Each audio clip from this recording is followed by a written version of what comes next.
The United States is heading for deep spending cuts after Democrat and Republican leaders failed to break the deadlock over an alternative plan. Cuts worth 65 billion euros were originally passed to force Congress to agree a budget deal to avoid the so-called fiscal cliff. President Obama, who must sign them into law by the end of Friday, says they'll damage the economy. At a time when our businesses have finally begun to get some traction, hiring new workers, bringing jobs back to America, we shouldn't be making a series of dumb, arbitrary cuts to things that businesses depend on and workers depend on. None of this is necessary. It's happening because a choice that Republicans in Congress have made.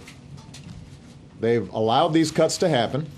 The Republicans who refuse to accept tax rises blame the Democrats for the cuts known as the sequester. They want to avoid a separate crisis which could see the government shut down if no funding bill is agreed. The House is going to move a continuing resolution next week to fund the government past March 27th.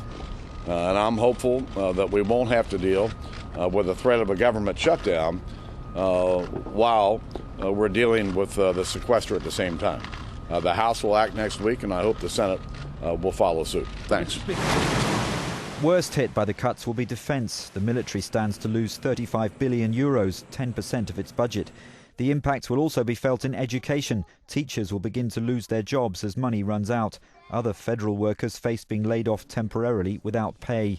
The cuts will take effect gradually, leading some to think Congress still has time to reach a deal to reverse the process.